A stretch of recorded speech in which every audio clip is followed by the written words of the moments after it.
이번에는 박옥선 집사님께서 우리를 대표하여 기도해 주시겠습니다.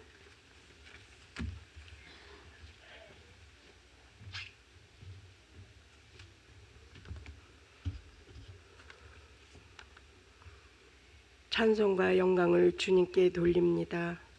죄와 허물로 죽었던 우리를 살리시고 구원의 길에서 오늘도 복된 날을 거룩하게 지킬 수 있도록 인도하여 주심을 감사드립니다.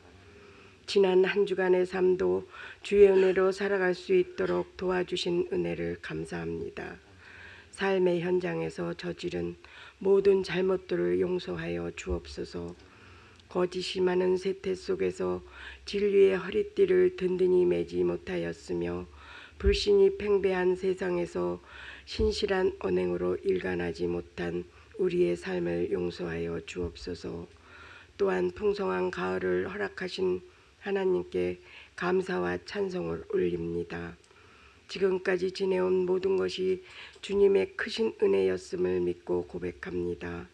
앞으로 나아갈 길도 주님께서 인도하여 주실 줄로 확신하오니 우리의 믿음의 발걸음을 쉬지 않게 하여 주옵소서.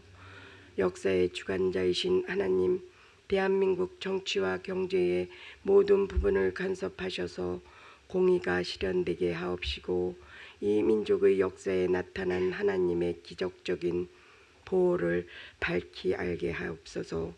한국교회가 사랑과 회개와 용서의 장이 되게 하옵소서. 도덕적인 순결의 모범을 보이게 하옵시며 분단의 슬픔으로 가득 찬 이 땅에 긍휼을 베푸사 남북한이 하나 되게 하시고 북녘 땅에도 하나님의 말씀이 전파되어서 한마음으로 예배하는 날이 오게 하여 주옵소서. 인천 한나라은혜교회를 통하여 역사하시는 주님, 저희 교회가 믿지 않는 이웃을 위하여 기도하고 이웃의 고통을 돌아보게 하시고 주님의 사랑을 전하게 하소서. 저희들의 삶 속에서 참 결실은 나눔에 있음을 기억하게 하옵소서. 여러 자리에서 예배 준비를 위한 성기미들이 있습니다. 이들에게도 축복과 은혜를 내려 주옵소서. 귀한 말씀을 들고 단위에 서실 강웅삼 목사님을 축복하고 사랑합니다.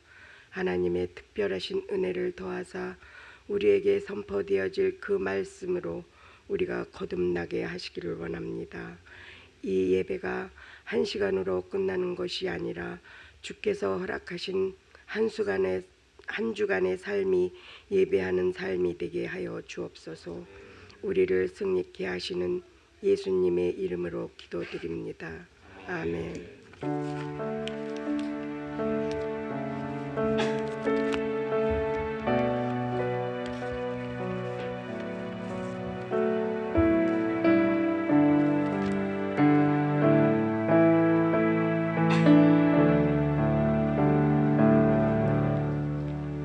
오늘 하나님께서 우리에게 허락하신 말씀은 요한복음 15장 26절에서 27절까지의 말씀입니다. 요한복음 15장 26절에서 27절까지 두 절의 말씀입니다. 다 찾으셨으면 한 목소리로 같이 읽도록 하겠습니다. 시작. 내가 아버지께로부터 너희에게 보낼 보혜사 곧 아버지께로부터 나오시는 진리의 성령이 오실 때 그가 나를 증언하실 것이요 너희도 처음부터 나와 함께 있었으므로 증언하느니라. 아멘. 너희도 증언하느니라 라는 제목의 말씀으로 강홍삼 목사님께서 말씀 선포하실 때 큰 은혜 받으시기 바랍니다.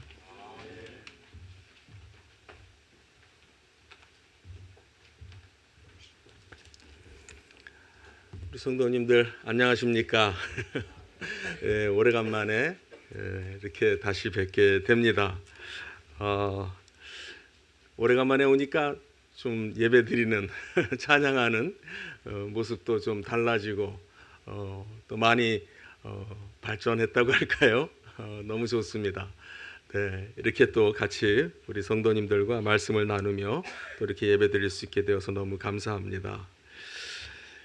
좀 복습을 좀 해야 될 것 같아요. 제가 오래간만에 다시 요한복음으로 돌아와서 설교를 하게 되는데요. 우리 요한복음 14장 16절 지난번에 제가 설교할 때 나눴던 말씀입니다. 16절과 17절. 예수님께서 이제 제자들을 두고 이제 돌아가시겠다. 가서 너희들을 위하여 초소를 예비할 것이다. 이렇게 얘기할 때 아마 제자들의 마음에는 좀 불안한 마음이 있었던 것 같습니다. 어디로 가십니까? 선생님이 어디 계신지 알아야 우리도 따라갈 수 있지 않겠습니까? 이런 말씀을 하시면서 예수님께서는 제자들에게 대신 다른 보혜사를 보내줄 것이다. 너희들과 항상 함께 하실 보혜사를 보내줄 것이다. 그렇게 말씀하셨죠. 사실 처음 듣는 말이에요. 처음 듣는 말이에요. 그러니까 제자들의 마음에 보혜사가 누군데요? 이런 질문이 당연히 생길 수가 있겠죠. 그러니까 예수님, 우리 성경에는 그런 제자의 질문은 없지만은 이미 거기에 대해서 답하는 듯이 그는 진리의 영이다. 17절에 보면은 그는 진리의 영이다. 진리의 영이 무슨 뜻이라고 그랬죠? 진리가 누구라고 그랬죠? 예수 그리스도. 그 앞에 14장 6절에서 예수님께서는 내가 곧 길이요 진리요 생명이니 그랬어요. 그러니까 우리가 이제 끊어서 읽으면은 나는 길이야, 나는 진리야, 나는 생명이야. 이렇게 예수님께서 단적으로 끊어서 얘기를 하셨어요. 나는 진리야. 그런데 나 대신해서 오시는 그분은 진리의 영이야. 그러면은 그분이 누구라는 거예요? 그리스도의 영이야. 우리가 그렇게 이해를 해야 된다라는 그런 말씀을 드렸습니다. 그래서 그 같은 14장 좀 밑에 내려가서 26절에 보면 다시 보혜사라는 말이 또 나오죠. 보혜사를 아버지께서 보내주신다. 아버지께서 보혜사를 보내주시는데 여기는 좀 특이한 표현이 있었죠. 보혜사를 내 이름으로 보내준다. 누구의 이름이요? 예수님의 이름으로 보혜사를 보내준다. 조금 전에 진리의 영이다 그랬죠. 다시 여기에서 그 말씀을 확인하세요. 그를 보내주는데 그 보혜사는 성령이라고 그랬어요. 내 이름으로 오시는 그분이 성령이다. 내 이름으로 오시는 그분이 성령이다. 그런데 그분은 내 이름으로 온다. 여러분 이게 신약 성경의 핵심이고요. 오늘날 우리 교회가 모든 지상에 있는 기독교회가 회복해야 될 진리의 말씀이에요. 우리를 위해서 보내주신 성령이 누구냐? 그게 너무 어려운 말이에요. 너무 어렵다 보니까 많은 사람들이 거기에 대해서 상상을 하고 또 그래서 그 내용을 만들어내요. 성령은 이런 분일 거야 라고 막 만들어요. 그럼 뭐가 되죠? 막 내가 만들면 뭐가 돼요? 그걸 뭐라고 그래요? 우상이라고 그래요. 이게 굉장히 무서운 얘기가 되는 거예요. 우리 기독교회가 성령을 보내주셔서 하나님께서 여기 말씀하신 대로 이제 사도행전 2장에 가면 성령이 강림하시잖아요. 그래서 예루살렘 교회가 태어났습니다. 예루살렘 교회가 생겨난 거고요. 또 그 이후로 사도들이 나가서 복음을 전했고요. 그래서 한국에까지 100여 년 전에 한국에까지 제 기억이 맞을 거예요. 하면 1884년에 제물포를 통해서 우리 언더우드 선교사와 또 아펜젤로 선교사님들이 한국에 들어와서 복음을 전했습니다. 그들이 어떻게 한국에 왔겠습니까? 성령께서 감동하셔서. 그렇죠? 우리가 우리 그 근현대 역사를 좀 알잖아요. 조선 말기의 역사, 그때 역사를 좀 알잖아요. 정말 한국이 얼마나 거의 지구상에서 제일 가난한 나라 중에 하나였다 이렇게 생각하시면 맞습니다. 지금 현재 시점에 지구상에서 제일 가난한 나라가 어딜까요? 예, 지구상 예, 예.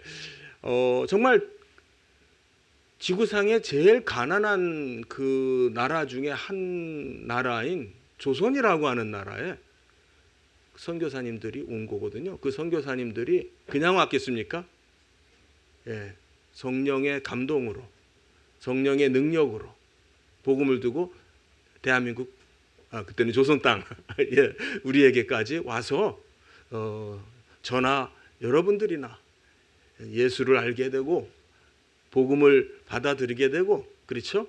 구원받고 우리가 하늘나라를 바라보며 살 수 있는 그런 복된 삶을 우리가 누리게 된 겁니다. 할렐루야. 네, 너무나 놀라운 기적과 같은 역사가 불과 100년여 년 사이에 일어났다라고 하는 거예요. 네.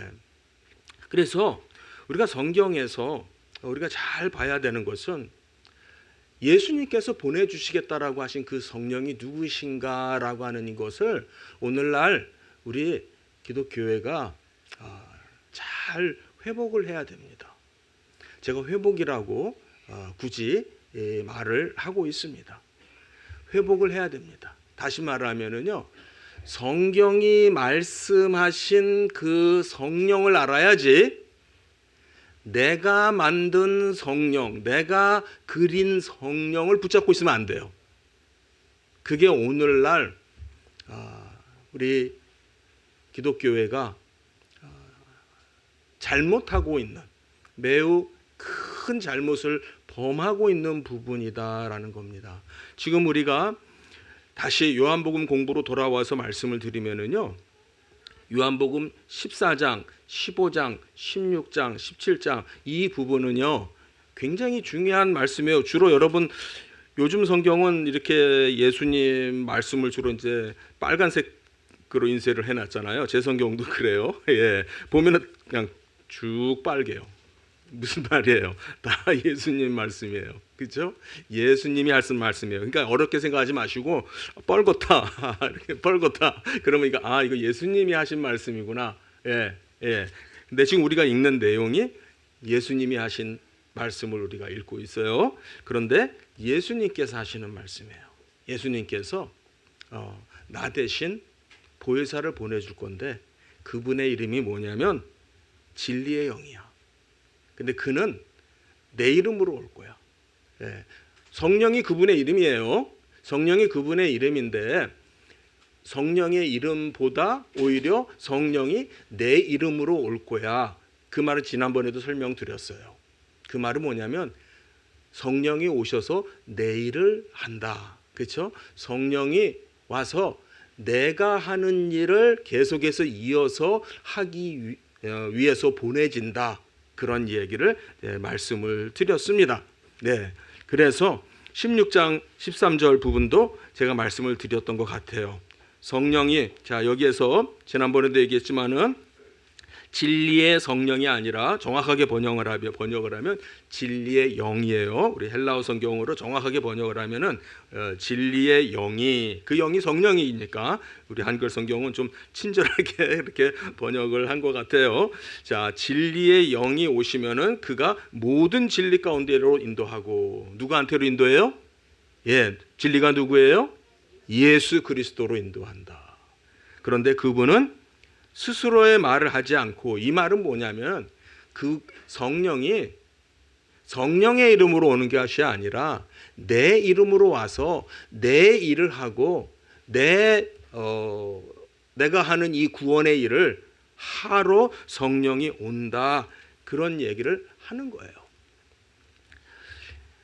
여러분, 여기에서 우리가 요즘 시대가 좀 그런 시대가 되어지는 것 같아요. 이것은 기독교 안에서만 일어나고 있는 문제가 아니라 오늘날 시대를 우리가 여러 가지로 불러요. 여러 가지 이름으로 불러요. 좀 어려운 영어 단어이긴 합니다만은 포스트 모던 시대이다. 그러니까는 상당히 뭐 그걸 번역을 하면은 뭐 현대 후, 아니 뭐 후현대 뭐 이렇게 어떤 뜻이냐면은 어떤 절대 진리가 있는 것이 아니라 지금 이 시대는 내가 옳다라고 생각하는 게 진리다. 내가 맞다라고 생각하는 것이 맞고 내가 믿고 싶은 대로 믿으면 된다. 이런 특징을 가지고 있는 시대에 우리가 살고 있어요. 그러니까 쉽게 말하면 틀린 게 없어요. 틀린 게 없어요. 다 맞아요. 다 좋아요. 이런 시대를 살고 있습니다. 그래서 예수님만이 구원이야. 그럼 그건 틀렸다는 거예요. 이 시대 정세에 안 맞아요. 예, 예수님만이 구원이야. 그렇게 말하면은 그건 좀 말 조심해라. 이런 말을 들어요. 그렇게 말하면 안 된다. 이런 말을 들어요. 예, 기독교에만 구원이 있다. 이렇게 말하면 안 된다고 하는 말을 들어요. 그걸 다른 말로 하면은 종교다원주의라고 하기도 하고. 예, 그러니까는 어느 한 종교만 맞는 게 아닌 그런 시대예요. 동성애 그건 나쁜 거다. 동성애는 죄야. 교회에서 그렇게 설교하면 안 됩니다. 지금 그래가지고 지금 우리 다음 주일이죠. 네, 10월 27일. 제가 요즘 뭐 10월 27일이라고는 기억하는데 10월 27일이 다음 주인지 그 다음 주인지도 지금 정신이 없어요. 예, 10월 27일 날 시청 앞 광장에서 우리 대한민국의 모든 교회들이 모인대요. 예, 모여서 차별금지 반대를 하는 그런 어떤 그 기독교 회의 어떤 그런 그 결의, 각오 또 그런 거를 좀 사회적으로 국가적으로 좀 드러내는 그런 행사도 있다고 합니다. 예. 이제 그 법이 통과되면은 이제는 동성애라는 건 틀린 겁니다. 그거는 죄입니다라고 말하면은 그건 법에 저촉이 돼서 벌금 그 물고요. 또 몇 번 더 하면은요 감옥에도 갈 수 있고요. 그렇대요. 세상에 이런 시대가 지금 우리가 살고 있는 지금 현 시점이에요. 살다가 그런 세상이 지금 돼버리는 거예요. 왜 그렇습니까? 지금 이 시대가 그래요. 시대가 너무나 타락해가지고요. 극도로 타락을 해가지고, 예, 극도로 타락을 해가지고 지금 아주 계획적이고 조직적으로 하나님의 말씀, 특히 그게 이제 교회잖아요. 예, 교회의 가르침을 막 억누르려고 하는, 힘으로 억누르려고 하는 그런 시점까지 오게 된 겁니다. 자, 이런 것들이 우리 한번 좀 합리적으로 한번 생각을 해보세요.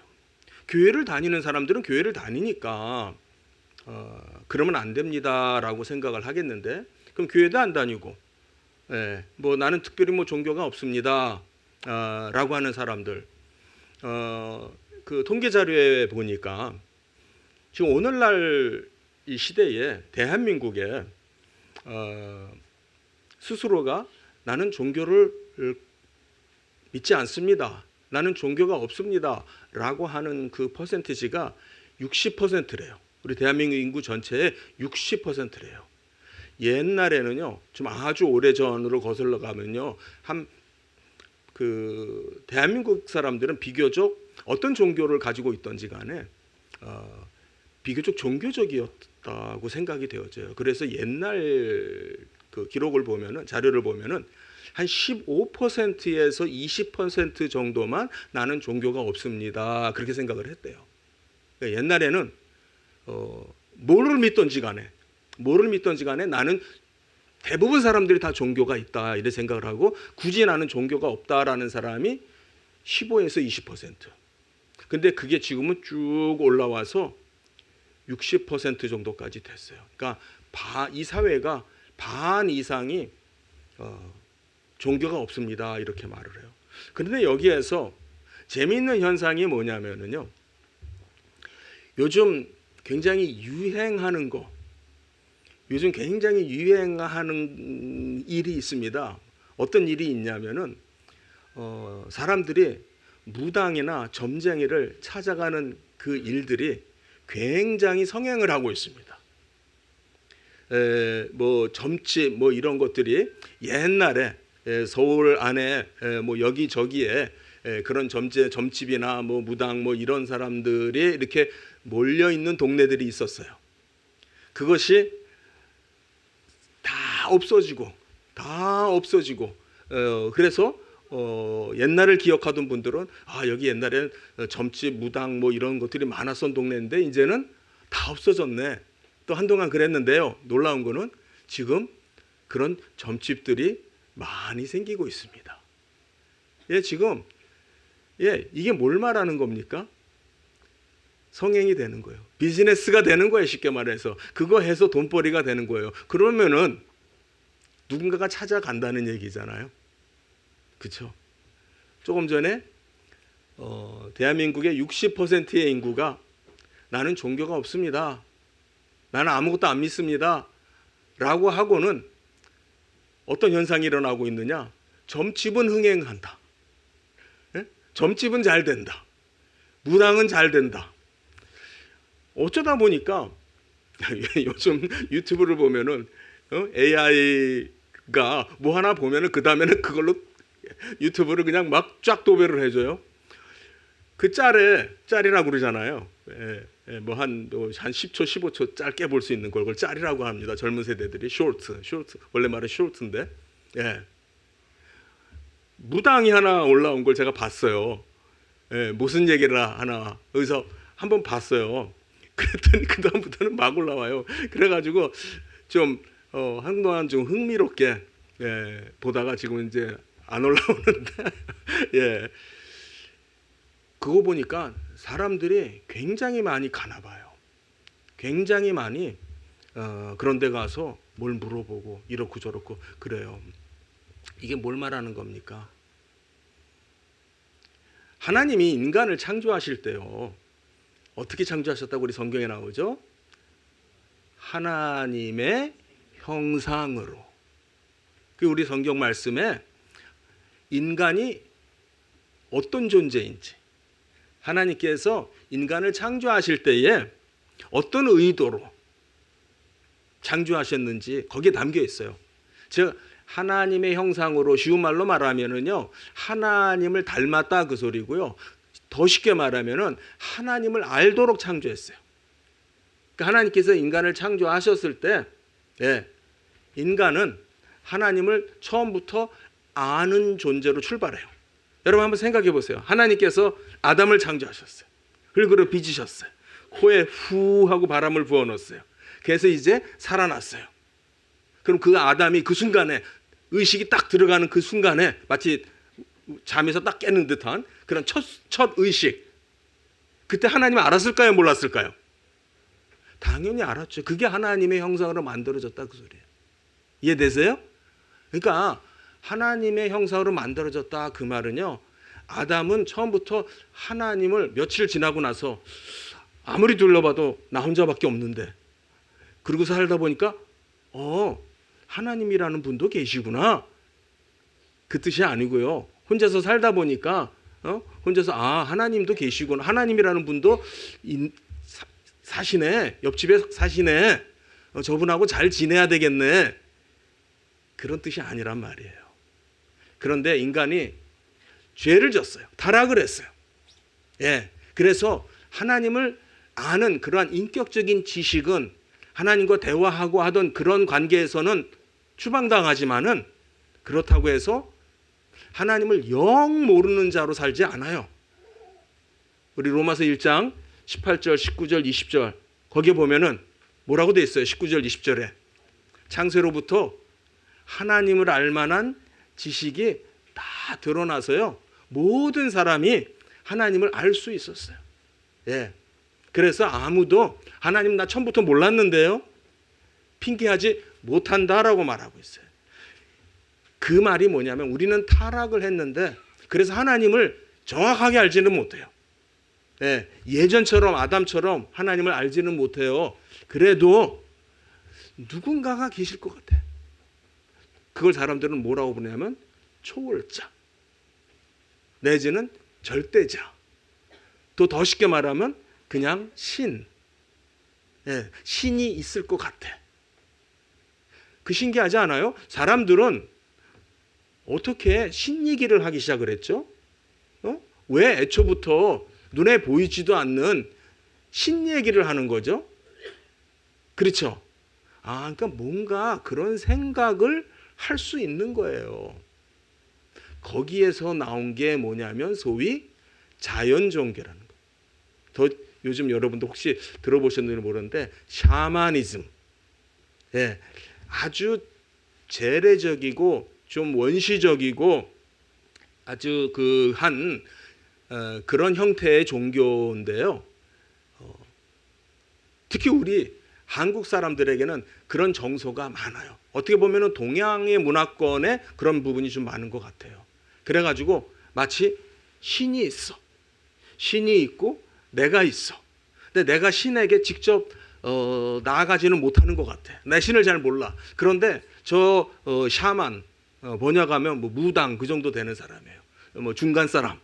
예, 신과 사람 사이 중간쯤 되는 그런 사람이 있어서 내가 그 사람한테 가서 물어보면은 뭔가 신의 뜻을 알려주고 또 거기에서 이제 가장 관심 있는 것은 내 미래에 대해서 앞으로 나에게 어떤 일이 닥칠지 뭐 그런 등등에 대해서 이런 식의 생각을 사람들이 많이 하게 되고요. 오늘과 같은 어떤 절대 진리를 부인하고 어떤 절대 진리가 없다라고 하는 이 현실 속에서 더 사람들이 많이 찾는 게 뭐냐? 이러한 무속적인 신앙이에요. 이 자연 속에 있는 신앙이에요. 그래서 그 신을 접하기를 원해요. 그런 신을 원하고 그 신을 받기를 원하고 그런 신과의 어떠한 뭐 왕래라고 해야 될지요. 그런 거를 추구하는 것이 오늘날의 현실이고요.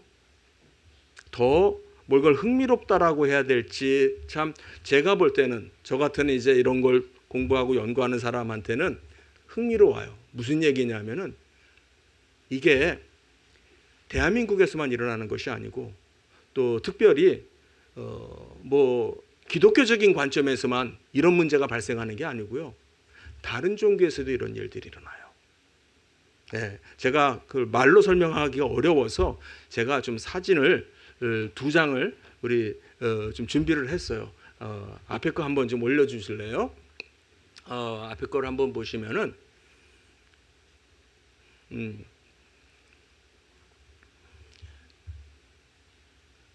올라오나요? 네, 올라왔어요. 예, 한번 보세요. 아주 뭐 좀 회개한 장면이에요. 가운데 한 여자가 아마 중심인 것 같고요. 지금 뭔가 이렇게 막 정신을 못 차리고 막 쓰러지는 듯한 그런 모습입니다. 여기가 어디냐면은 이슬람 회당이에요. 이슬람 회교 사원이에요. 이슬람 사원에서 일어나는 일입니다. 여러분들 이슬람 종교에서는 이런 일이 안 일어나요. 이슬람 종교는 이런 종교가 아니에요. 예, 뭐 이렇게 이슬람 종교에서는요, 뭐 신을 접하고 신이 내리고 뭐가 막 이렇게 그래가지고서 막 저렇게 막 나사빠지고 뒹굴고 막 이런 일이 일어나는 데가 아닌데 지금 이슬람 사원에서도 저런 일이 지금 일어나고 있는 것을 누군가가 사진을 찍어서 올린 거를 제가 발견을 한 거예요. 원래 이슬람 사원은 그 다음 사진을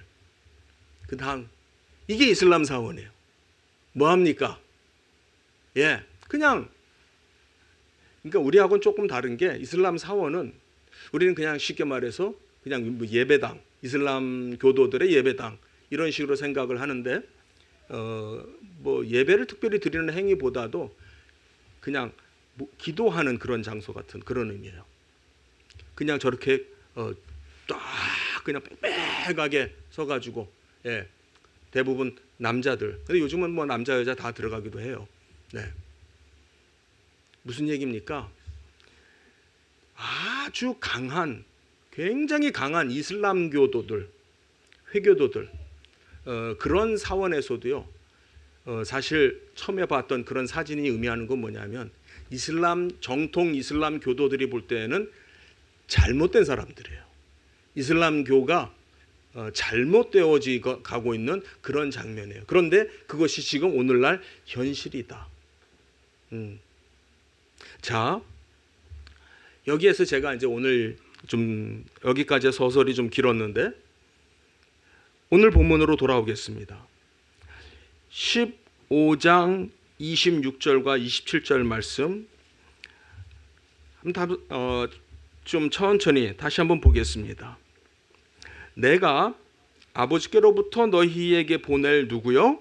보혜사. 예, 곧 아버지께로부터 나오시는 누구요?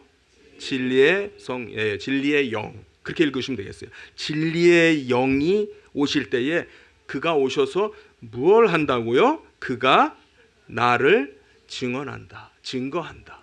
나에 대해서 생각나게 할 것이고 나를 가르칠 것이다. 나에 대해서 가르칠 것이다. 예. 그 다음에 나오는 말이 오늘 제가 강조하고 싶은 말씀이에요. 그렇게 해서 결과적으로 너희도 뭘 한다? 너희도 증언한다. 이거예요, 성도님들. 이걸 여러분들 꼭 붙잡으시기 바랍니다. 이게 복음이에요. 이게 성경의 의도다라고 하는 거예요. 성령께서 못하러 오셨냐? 성령을 왜 보내셨느냐? 성령을 보내서 예수 그리스도를 기억나게 하고 예수 그리스도께서 가르쳐 주신 말씀들을 생각나게 하고, 그렇죠? 그렇게 하기 위해서 성령을 보내주신다. 그래서 성령이 오면은 나에 대해서 증거할 것이다. 나를 증거할 것이다. 그러니까 너희도 뭐 한다? 그러니까 너희도 증거한다. 성령이 하시는 일과 똑같은 일을 너희도 할 것이다. 이게 기독교의 시작이에요. 사도행전의 역사가 바로 이렇게 시작이 되어지는 겁니다. 오늘날 이 말씀이 회복돼야 돼요. 회복돼야 돼요. 왜 여러분들 제가 이 얘기 가는 곳마다 이 얘기를 합니다. 이 설교를 합니다. 왜 기독교가 줄고 있습니까? 왜 기독교가 줄고 있습니까? 제가 이미 이거 여러 차례 얘기해서 다 아실 거예요. 통계청 자료에 의하면은 현재 기독교 인구가 760만 정도라고 그래요. 옛날에 1000만이 넘었어요. 네, 인구가 4천에서 5천 그렇게 넘어갈 때는 25% 정도까지가 기독교 인구였다가 인구가 5천만 넘어가니까 20%로 감소했다가 이제는 기독교 인구 자체가 1000만대에서 760만대로 내려왔으니까 퍼센테이지는 더 내려갔잖아요. 그런데 760만 가운데 이단이 160만이에요. 이단이 인구조사할 때 이단이라고 체크합니까? 이단이라는 뭐 박스 아마 있는 것 같지 않은데 이단도 기독교라고 체크하겠죠? 그 수까지 다 포함된 거예요. 그러면 160만 정도 빼면은 600만 정도 언저리로 내려와요. 600만 정도로 내려와요.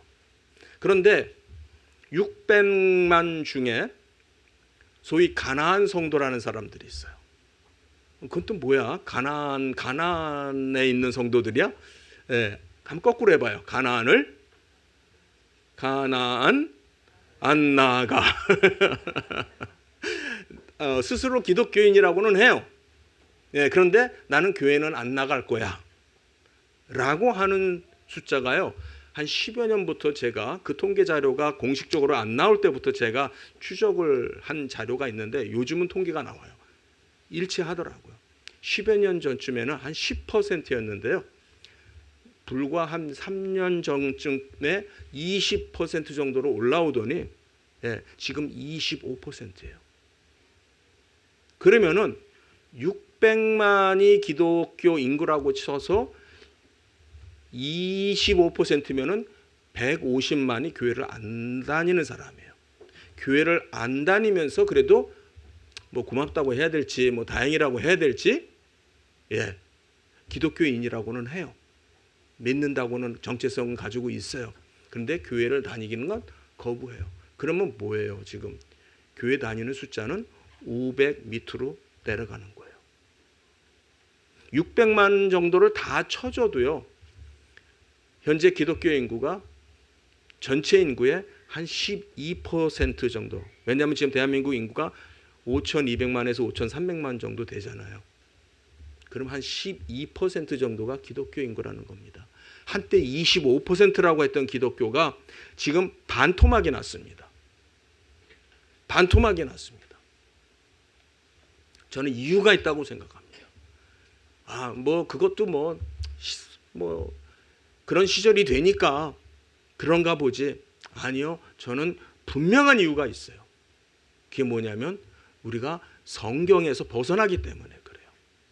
특히 하나님이 누구신지를 성경을 통해서 우리가 아는 것이 아니라 내 마음대로 만들어요.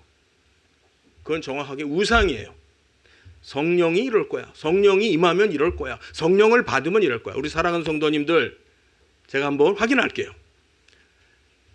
나는 예수를 믿습니다 라고 하시는 분들만 아멘 하세요. 네, 나는 예수 믿기 때문에 그런 일 없겠지만은 오늘 밤에 죽어도 나는 천국 갈 줄 믿습니다 라는 분들만 아멘 안 하세요. 네, 감사합니다. 그 모든 분들은 성령이 우리 안에 계신 거예요. 아멘 하셔야죠. 지금 아멘 하셨던 분들은 성령이 내 안에 계신 분들이에요. 성령이 다 우리 안에 계신 분들이에요. 예. 그럼 성령이 내 안에 계신다는 거, 성령이 내 안에 계신다라고 하는 것과 아까 제가 회계도 사원에서 일어났던 어떤 여성이 막 그냥 신이 내렸는지 어쨌는지 그래가지고서 막 쓰러지는 이 장면, 회계도 사원에서는 절대 볼 수 없었던 일도 거기서 지금 일어나고 있습니다. 그것과 어떤 게 달라야 되는지 말씀 안 드려도 아시겠죠. 사도행전 2장으로 가겠습니다. 사도행전 2장에 40절부터 우리 한번 같이 읽도록 하겠습니다.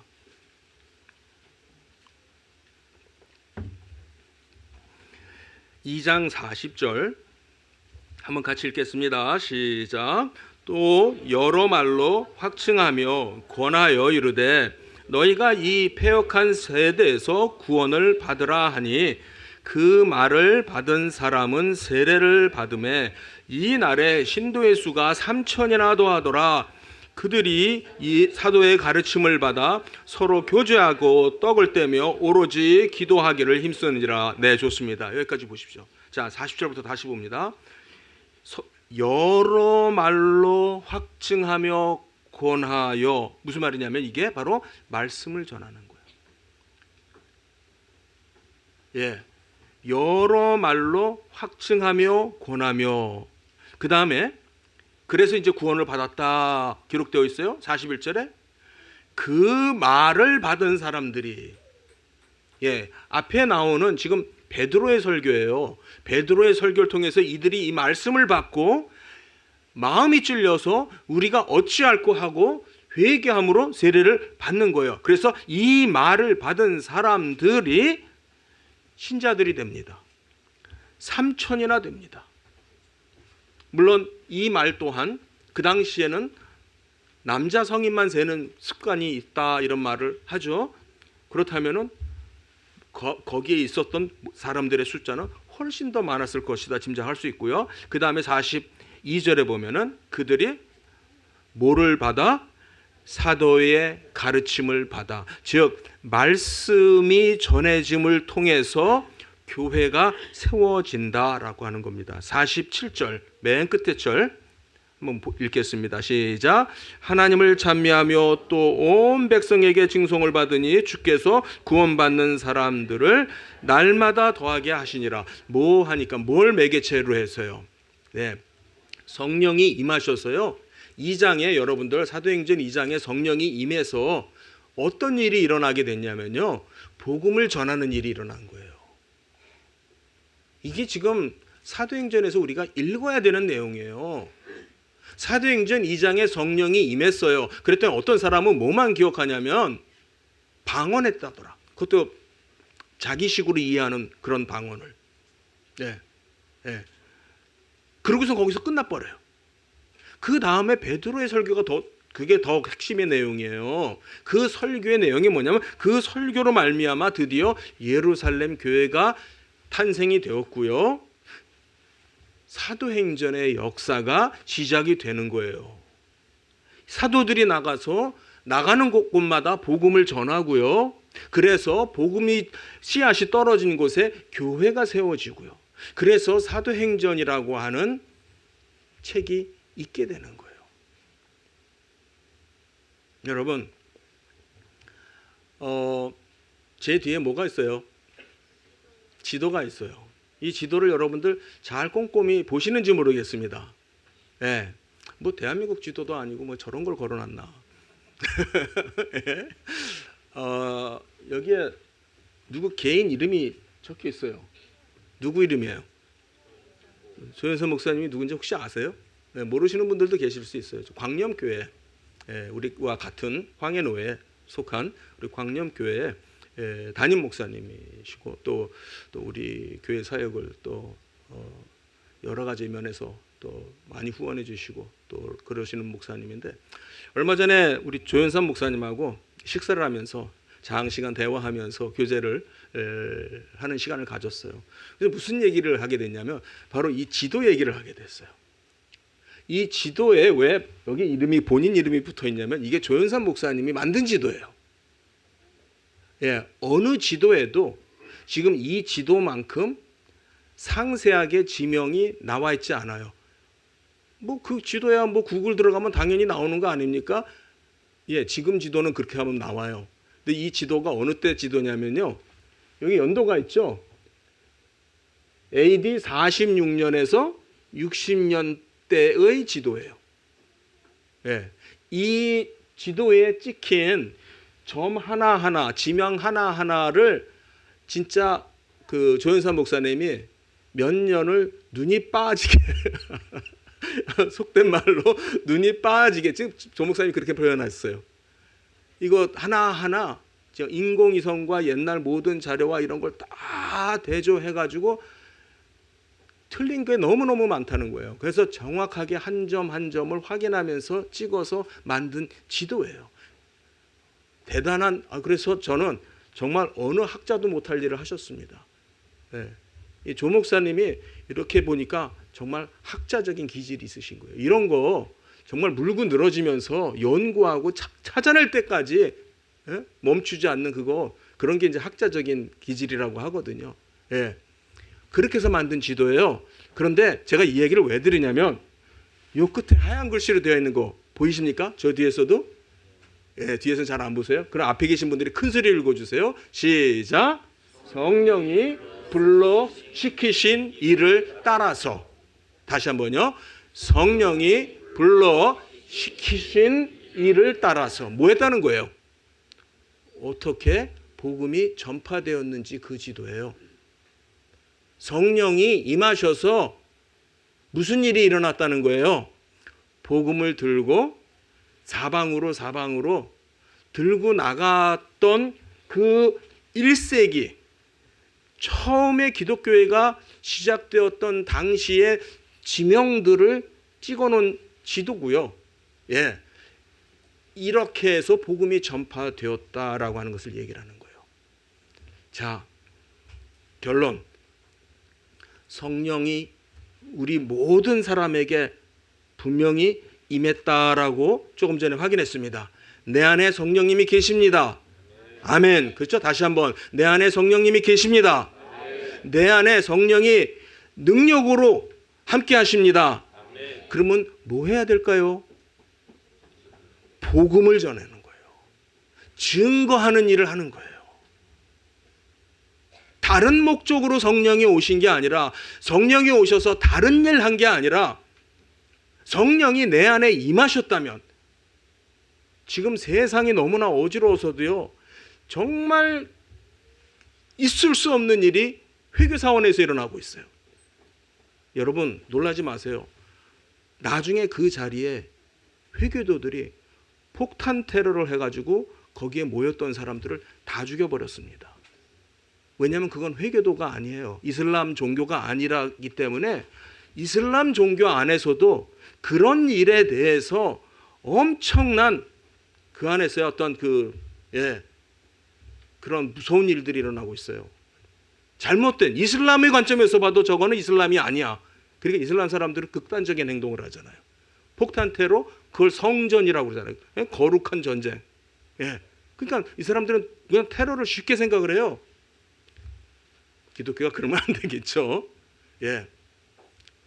현실이 그렇다는 거예요. 오늘날 기독교회가 이 시대를 따라가면 안 돼요. 이 시대의 분위기가 성령을 굉장히 이상한 분으로 만들어 버렸어요. 그냥 성령이 임하면은 그냥 막 내가 막 춤추고 막 그냥 막 뭐 환각작용에 빠지고 막 그냥 혼자서 막 그러는 게 성령이 임한 건 줄로 잘못된 생각을 하는 사람들이 너무나 많아요. 성경은 성령이 임함으로 예루살렘 교회가 생겨졌고요. 태어났고 그날에 3,000이나 더했다고. 그날에 믿는 자가 3,000이나 더했고 날마다 믿는 자의 수가 늘어났다라고 그랬어요. 그래서 이와 같은 지도를 조현선 목사님이 그리신 거예요. 우리 성도님들 이 지도를 볼 때마다 복음이 저렇게 예루살렘에서부터 뻗어나갔구나 그렇게 생각하시기 바랍니다. 성령의 능력으로 그들이 성령이 임함으로 능력을 받아 예루살렘에서부터 저 땅끝까지 나의 증인이 되었다. 아멘. 오늘날 우리 교회가 또 해야 될 일이 바로 이겁니다. 우리 복음을 전하는 우리 인천 한나라 은혜교회 되시길 바랍니다. 정말 복음을 전하는 대한민국의 모든 기독교회가 되기를 위해서 기도하시기 바랍니다. 솔직히 우리 전도 잘 안 하잖아요. 그렇죠? 대한민국 교회가 옛날에는 전도 참 많이 했거든요. 요즘 전도 잘 안 하거든요. 정말 교회가 복음을 전하는 일을 회복할 수 있도록 여러분들 기도해 주시고 또 우리가 그 일을 위해서 충성 다하시는 복된 교회 되시길 바랍니다.